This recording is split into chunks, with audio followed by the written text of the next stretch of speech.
Ni matumaini yangu kwamba yu buheri wa afya, we mpenzi mtazamaji wangu. Nikukaribishe sana kwenye kipindi changu cha leo, kipindi cha michezo. Ni kipindi ambacho tutazungumza taarifa za nje ya nchi yetu. Kwa hiyo nitazungumzia taarifa kuhusiana na wachezaji wawili barani Afrika, mmoja kutoka Ivory Coast, mwingine kutoka Zambia. Lakini pia nitamalizia kipindi changu huko barani Ulaya. Tutazungumza kuhusu sakata la Kylian Mbappe ambalo limezuka upya, na tutaangalia michezo ya UEFA Champions League wiki ya 4 ambayo imechezwa hiyo jana, na leo hii inatarajiwa kuchezwa michezo 8 kwenye viwanja mbalimbali. Kwa hiyo nikukaribishe sana, nadhani yu buheri wa afya, uwe nami mwanzo hadi mwisho wa kipindi hiki. Nianze na taarifa zangu. Nianzie huko Ivory Coast. Sebastian Hara ni mchezaji wa Borussia Dortmund, lakini mwenye asili ya Ivory Coast. Kwa hiyo amesajiliwa na Borussia Dortmund msimu huu, na hakubahatika kucheza hata mchezo mmoja kwa sababu alikumbwa na maradhi, na kwa hiyo ikambidi apumzike kwa muda.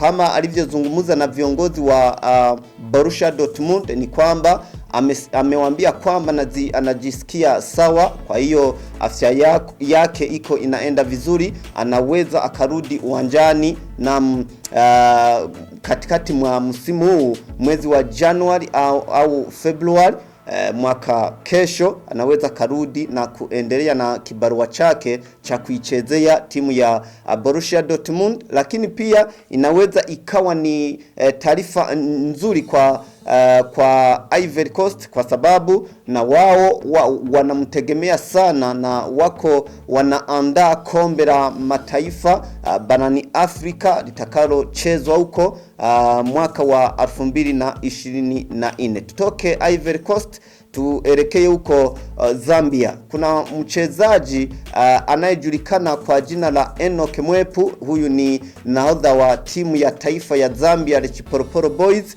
Huyu amesitisha kucheza kwa miaka 24, ni kutokana na afya yake, kwa sababu madaktari wamemwambia kwamba asitishe kucheza kwa sababu ana matatizo ya moyo, na yeye anasema kwamba hawezi kuchezea maisha yake. Kwa hiyo ameamua kustafu kisoka, japo kuwa alikuwa bado mdogo. Amesema kwamba kutokana na afya yake kwa kutokuwa nzuri, anaamua kuachana na mambo ya soka. Alikuwa ni mchezaji wa Brighton ya huko Uingereza. Walikuwa wamemsajili mwaka wa 2021 kwa kitita cha milioni 23 za euro.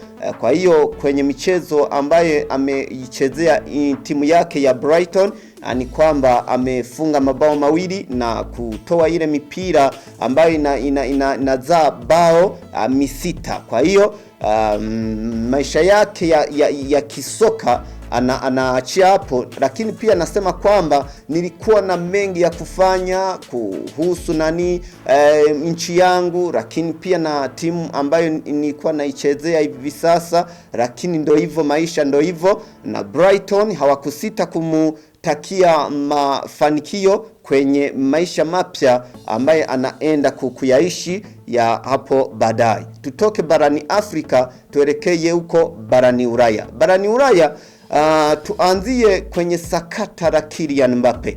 Ni Kylian Mbappe ambaye amezungumzwa sana kwenye majarida mbalimbali huko barani Ulaya, lakini vyombo vya habari vilikuwa vinamzungumzia sana kuhusu usajili wake, kwa sababu Real Madrid walikuwa wanamtaka sana, na akazungumzwa sana, ikawa ni vuta ni kuvute kati ya Real Madrid na Paris Saint-Germain, lakini Paris Saint-Germain ikabahatika kuweza kushinda vita hiyo. Niseme hivyo kwa sababu mwezi Mei mwaka huu Kylian Mbappe aliongeza kandarasi yake na Paris Saint-Germain kwa miaka 3 ijayo, lakini hivi sasa sakata hilo limezuka upya kwa sababu Kylian Mbappe ni kwamba sakata hili lianze, hatujawahi kumsikia akizungumza na vyombo vya habari kwa maneno ambayo amezungumza hiyo jana, kwa sababu yeye ameomba uongozi wa Paris Saint-Germain kwamba wamuache aende, kwa sababu yeye anasema kwamba nataka kutoka kwenye timu hii ifikapo mwezi Januari mwaka ujao. Anataka kuelekea wapi huko? Anataka yeye aende kuichezea Real Madrid. Ni kitu gani kimesababisha Kylian Mbappe achukue maamuzi hayo? Ni kwamba Kylian Mbappe anasema mimi tuliyoyakubaliana na Paris Saint-Germain ni kwamba bado hawajayatekeleza, na mimi siwezi nikangoja kwa sababu kandarasi ipo, ni lazima itekelezwe. Kwa hiyo ilikuwa inasemwa kwamba ndani ya timu ya Paris Saint-Germain kwamba kuna kutokuelewana kati ya Kylian Mbappe na wachezaji wenzake, lakini ilikuwa imetoka kwa wachezaji na kuelekea kwenye makocha wake. Kwa hiyo ni mambo ambayo yanaweza yakafanya timu hii isifanye vizuri.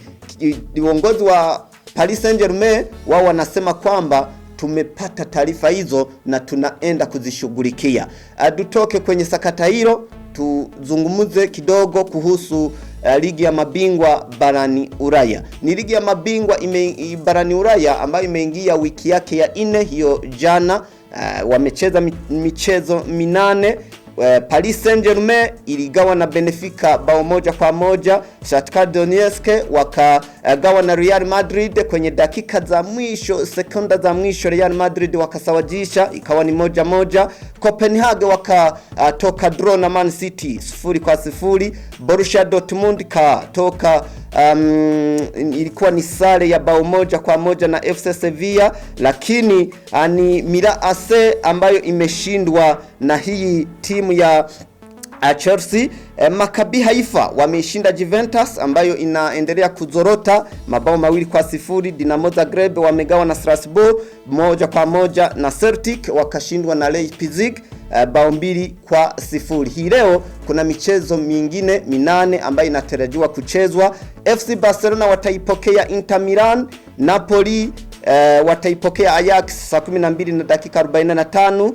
Saa 12 na dakika 45 Atletico Madrid wataipokea Club Brugge. Saa 3 usiku Rangers wataipokea Liverpool.